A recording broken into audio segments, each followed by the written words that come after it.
Paz y bien, hermanos, para cada uno de ustedes, seguidores de Rincón Apologética Católica. En el día de hoy me corresponde predicar bajo el tema ¿qué debo hacer y no hacer en una prédica? Y es importante entender primero que la prédica es un don de Dios. Es algo inmerecido, un llamado del Señor. A usted que tiene ese llamado del Señor, que todos de una u otra forma estamos llamados a predicar la palabra de Dios, a llevar el mensaje de la buena nueva, este video creo que le puede hacer mucho bien. He querido dividir este tema en dos renglones. Primero voy a enumerar las cosas que a la medida del Espíritu Santo, con el discernimiento del Espíritu de Dios, entiendo que debemos hacer en una prédica. Sé que hay muchas otras más, pero he querido, puntualizar estas. ¿Qué debo hacer en una prédica? Lo primero que debemos hacer es orar a Dios para que provea las palabras correctas. El primer paso es hablar con Dios. Pues de nada o poco sirve hablar de lo que no conocemos o de lo que no practicamos. Al hablar con Dios a través de la oración podemos fortalecer nuestra fe, buscar la voluntad de Dios y encontrar la palabra correcta que dirigir a su pueblo. Así como lo hacía el profeta Moisés y todos los demás profetas que siempre hablaban con Dios a través de la oración para luego tener una palabra para el pueblo. Podemos ver Éxodo capítulo 14 versículo 15, Éxodo capítulo 33 versículo 12, Jeremías capítulo 1 versículo 7 al 10, entre otros. Entonces, el primer paso que debemos hacer en una prédica es orar a Dios. El segundo paso es fundamentar el tema en las Sagradas Escrituras, en las palabras de Dios o en las enseñanzas avaladas por la iglesia, como es el Catecismo de la Iglesia Católica u otros libros espirituales. Otro aspecto muy importante es muy importante. Debemos siempre fundamentar y que nuestro tema vaya avalado por enseñanza eclesiástica. Es decir, que no podemos nosotros en una prédica decir lo que nosotros entendamos que debemos decir por sí. Tiene que estar avalado en la palabra de Dios y en algunos documentos como el catecismo, como las cartas episcopales, ¿verdad? Esto así porque el mensaje siempre debe ir acorde a la enseñanza de Dios, para así no caer en el error de predicar falsas enseñanzas concebidas en las mentes de personas que con o sin intención malversan el mensaje de salvación. Una vez he orado a Dios, he fundamentado entonces el tema con la palabra de Dios, entonces me corresponde un tercer punto muy importante que debo hacer en una prédica: estudiar el contexto. Escuche esto, estudiar el contexto. Luego que ya hemos hecho todo esto, ¿verdad? Vamos a estudiar el contexto. ¿Por qué es importante estudiar el contexto? Porque de esa manera podemos nosotros identificar el tema central a predicar, ¿verdad? Que es el paso número 4. Pero asimismo también nos sirve para evitar en malas interpretaciones. Sabemos nosotros que hay personas que son especialistas en tomar un texto, sacarlo de contexto y utilizarlo de pretexto para desviar la enseñanza en contra de la iglesia. Entonces debemos estudiar el contexto para entender bien cuál es el mensaje del Señor, en qué momento, en qué aspecto de la vida el Señor se está pronunciando. El contexto siempre es bien importante. Entonces, estudiar el contexto me ayuda a identificar el cuarto paso, que es el tema central del texto que voy a predicar. Hemos dicho cosas que debo hacer: orar a Dios, fundamentar el tema en la Sagrada Escritura o enseñanza avalada por la iglesia, estudiar el texto e identificar el tema central del texto a predicar. Fíjese, esto es algo lógico. Si nosotros no entendemos el mensaje central de lo que queremos predicar, del tema que Dios nos ha regalado, si no entendemos el mensaje central del texto bíblico, tampoco podremos transmitírselo a los demás. Es como dice la palabra de Dios, que nos dice claramente en San Lucas 6:39, ¿Acaso puede un ciego guiar a otro ciego? Si yo estoy ciego, no puedo guiar a otro ciego. Si yo no sé el tema central de lo que quiero predicar, tampoco podré transmitírselo a los demás. El quinto paso, entonces, de las cosas que debo hacer en una prédica es ejemplificar o aterrizar el mensaje con situaciones de la vida cotidiana actual. Esto es muy importante.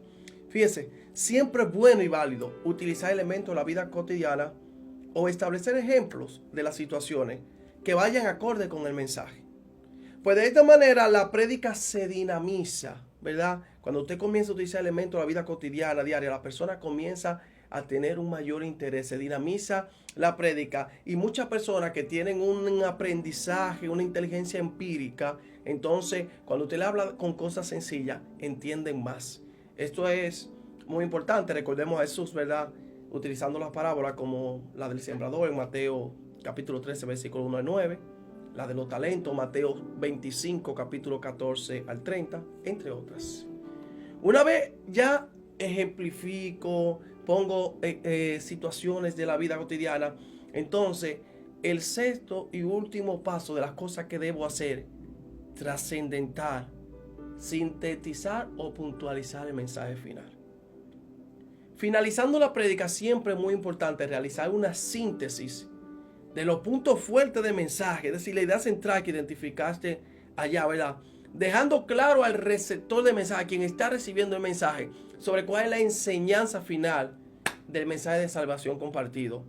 Este momento es muy bueno para nosotros entonces atar todos los cabos sueltos y para relacionar el ejemplo que te puse, la situación de la vida diaria, con el texto elegido, con el mensaje que Dios te ha regalado, y hacer una síntesis, haciéndole entender a la persona la moraleja final de esa prédica que tú estás teniendo. Enfatizando siempre que este mensaje de salvación y que todo lo que suceda a través de él es para honra y gloria de Dios. Todo lo que Dios hace a través de una prédica, conversiones, liberaciones, sanaciones, siempre es y será para la gloria de Dios. Entonces, 6 pasos de cosas que debo hacer en una prédica. Orar a Dios. Fundamentar en la palabra de Dios o enseñanza de la iglesia católica, ¿verdad? Estudiar el contexto. Identificar el tema central del texto a predicar. Ejemplificar, aterrizar el mensaje, poner situaciones en la vida diaria y sintetizar el mensaje. Ahora pasamos al segundo renglón. Cosas que no debo hacer en una prédica y que a veces por error, por inexperiencia, la podemos cometer cualquiera. Un servidor también. Entonces, cosas que no debo hacer. La primera, hablar de Dios sin hablar con Dios. Nunca debemos permitirnos nosotros hablar de Dios sin antes haber hablado con Él. Pues debemos recordar que solo a través de la oración y con una relación de intimidad con Dios, escuche esto, una relación de intimidad con Dios, podremos nosotros conocer sus designios perfectos. Hablar de Dios, oiga, hablar de Dios sin hablar con Él, es recordar la anécdota de la carretilla vacía. No importa cuán fuerte suene la carretilla, cuántos sonidos produzca la misma, pues cuando más vacía está, más suena. Nos puede pasar a nosotros lo mismo. Cuando hablamos mucho de Dios, pero no hablamos con Él, no oramos, podemos estar sonando mucho, pero por dentro nosotros y nuestra prédica está vacía. Entonces, debemos entender esto. No podemos nosotros permitirnos hablar de Dios sin hablar con Dios. Primero hablar con Dios. Otra cosa que no debemos hacer en una prédica, escuche, esto es muy importante. Atribuir a Dios cosas que solo están creadas en su mente o en sentimiento. Esto sí sucede muchas veces. Muchas veces con o sin intención. Pero debemos tener cuidado con esto porque, como dice el segundo mandamiento, no tomarás el nombre del Señor en vano. En muchas ocasiones escuchamos muchos predicadores decir o atribuir a Dios cosas que consciente o inconscientemente puede estar solo en su mente o en sentimientos humanos. Frases como Dios me dijo, Dios me mostró, Dios me dice. Y no es que Dios no pueda hablarle o revelarle algo a alguien que en su perfecto designio Él lo decida. Porque el Espíritu Santo de Dios puede revelar cosas. Y ciertamente Dios puede, a través del don de profecía, puede revelarte misterios espirituales. Sí, eso puede pasar. Lo que aquí estamos enfatizando en este punto es que no debemos abusar de esto, que debemos tener cuidado de no ser engañados por el enemigo, porque el mismo enemigo puede hacerte entender que Dios te está diciendo algo y hay que tener discernimiento de Dios, porque la voz de Dios es muy diferente a la voz del enemigo.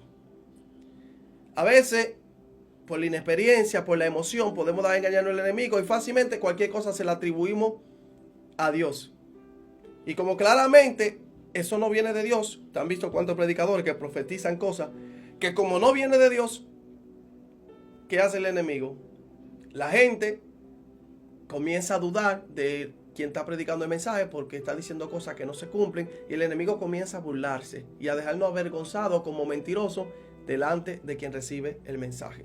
Por eso debemos pedir mucho el discernimiento del Espíritu Santo antes de atribuir algo a Dios. Tercer punto que no debemos hacer en una prédica: señalar a algún hermano. Mateo 7:1. No señale para que no sea señalado. No juzgue, dice otra traducción, para que no sea juzgado. Nunca debemos utilizar una prédica para señalar claramente a algún hermano que nosotros entendemos que le aplica a lo que estamos predicando. Es como yo voy a decir en una prédica: porque el adulterio es tal cosa, y señalar a usted que es un adúltero, quizá con su esposa, y qué sé yo lo que estoy provocando, el mal, una familia destruida, cuando ese pecador se pueda arrepentir. No, nunca se puede atacar al pecador, se ataca al pecado, porque Dios aborrece el pecado, pero ama al pecador. Y no debemos cometer ese error de señalar a nadie en una prédica. Es un grave error, porque recuerden siempre que debemos evangelizar con caridad y amor. Asimismo, como dice la palabra en San Lucas 6:42, a veces nosotros vemos la paja en el ojo ajeno, pero no vemos la mota que tenemos en el de nosotros. No señalar a nadie. Cuarta cosa que no debo hacer en una prédica: hablar más de tu testimonio que de Jesús.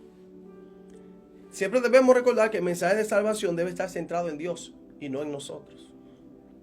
Este es un error que cualquier predicador puede cometer, por la inexperiencia, por muchas razones. Pero debemos nosotros tratar de no hacernos el protagonista del mensaje. El protagonista es Dios, Jesús. Y solo hablar de nuestra vida o testimonio siempre y cuando lo que nosotros vayamos a decir de nosotros es enfatizando, engrandeciendo, reconociendo la grandeza de Dios que ha actuado en nosotros. Solamente para eso se nos permite poner un ejemplo en nuestra vida, que es muy importante, se puede hacer, pero enfatizando lo que Dios ha hecho, no nosotros como protagonistas. Quinto y último paso que no debemos hacer en una prédica. Atención a este: abusar del tiempo. Un error muy frecuente es este. Personas que pueden entender, predicadores, que mientras más larga es la prédica, más impactante o mejor enseñanza recibirá el pueblo. Ese es un grave error, pues sí, es posible que en lugar de enseñar mucho, el hecho de que la prédica sea muy extensa pueda causar desinterés, cansancio o simplemente que para el predicador sea luego imposible sintetizar el mensaje final de la prédica. Si hablo demasiado, si extiendo demasiado, si se hace muy grande la prédica, puedo causar todo esto. Entonces es importante nosotros entender que debemos tomar un tiempo prudente para el desarrollo de la prédica, de modo que no se vea que se ha predicado para salir del paso muy rápido, pero tampoco que la prédica se convierta en toda una vigilia. ¿Usted ve? Entonces, 5 pasos que no debo cometer en una prédica: hablar de Dios sin hablar con Dios, atribuir a Dios cosas que solo están quizá en mi mente o en mi sentimiento, señalar a algún hermano mediante la prédica, hablar más de mí o de mi vida que de Dios, que de Jesús, abusar del tiempo. Finalmente, he querido ilustrar un poco sobre este amplio tema de qué cosas debemos y no debemos hacer en una prédica. Sé perfectamente, y lo sé, que hay muchos puntos más a destacar en ambos renglones, en lo que debemos hacer y lo que no debemos hacer.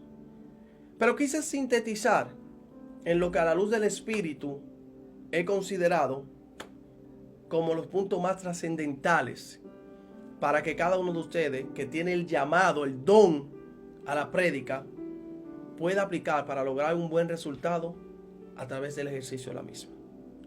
Sin más, paz y bien para todos. Su hermano Ramón Tapia se despide.